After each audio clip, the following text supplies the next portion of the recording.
This is Dr. Bob McGrath. I'm the medical director for Juventix Regenerative Medical, and I get a lot of questions from our collaborators out in the field. And one was recently, they asked, why not PRF, platelet-rich fibrin, instead of platelet-rich plasma for hair loss? Well, the number one cause of hair loss is androgenic alopecia. It basically is a hormone-related hair loss, and also it's genetic. But needless to say, it's a pretty distressing condition that a lot of us have as we get older. So among regenerative therapies that we have out there, platelet-rich plasma is basically minimally invasive. It works extremely well for androgenic alopecia and other hair loss conditions. Unlike platelet-rich fibrin, platelet-rich plasma is an injectable blood-derived concentrate rich in cytokines and growth factors, but it does not have that dense fibrin scaffold.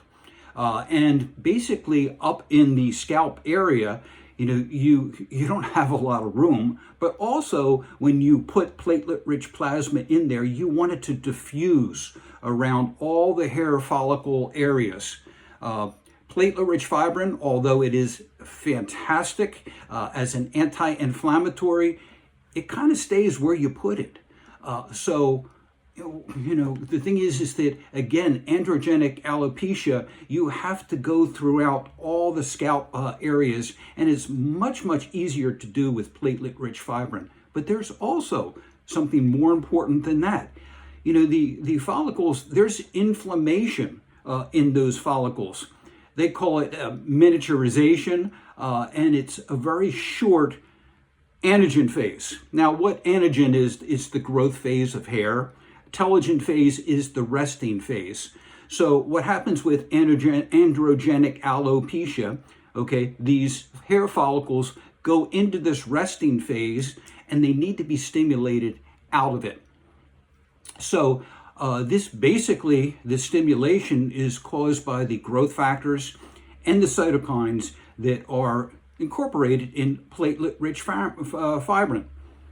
Platelet-rich plasma, I'm sorry. What are these growth factors? They're platelet-derived growth factors, there's vascular endothelial growth factor, there's transforming growth factor, insulin-like growth factor, epidermal growth factor. These growth factors promote angiogenesis, cell proliferation, and extracellular matrix remodeling. And what it does at the papilla, the dermal papilla, where the hair is formed, it pulls them out of the telogen phase back into the anagen phase. And contrary to the traditional view of inflammation, mild and localized inflammation is critical for tissue repair and regeneration. The microtrauma from microneedling and PRP injection causes this mild inflammatory cascade, recruiting macrophages and neutrophils, which in turn, they secrete pro-regenerative cytokines. And this whole inflammatory cascade stimulates stem cell activity in the hair follicle. So this kind of reboots the whole phase of hair growth and it pulls it from the telogen follicles back into the anagen phase. And this has been proven in many, many studies. Now, platelet-rich fibrin has its place in regenerative medicine, but it is a matrix and it has a slow released, and it actually is anti-inflammatory. Okay, so it limits this immediate stimulatory effect that we need. And there's been many, many studies up on PubMed that show this, that 20 men who receive PRP and androgenic alopecia increase their hair density significant versus placebo. And then the PRP treatment increased the hair density after three sessions in at least 30 to 40% of those tested.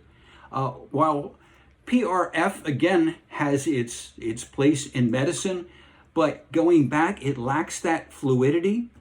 and the precise targeting capacity required that's needed for the regeneration of those follicles.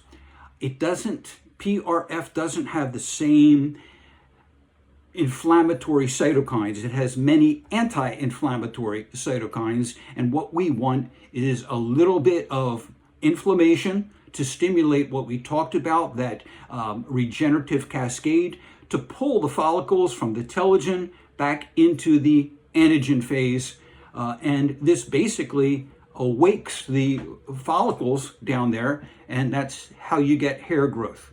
Now, certainly drugs have their place, but in women, they get diffuse thinning, okay, as opposed to men. We lose hair on the side and up at the crown. So the PRP can be used very, very simply all over the scalp, versus using medicines like minoxidil, finasteride, things like that. Especially, they're contraindicated. Minoxidil is not, but the others are contraindicated, so to speak, in women, but they are being used, unfortunately. So I hope that answers the question out there, whereas PRP for hair restoration is much better than PRF. This is Dr. Robert McGrath. I'm the medical director for Juventix Regenerative Medical in Tampa, Florida. Regenerative regards to you all. Bye.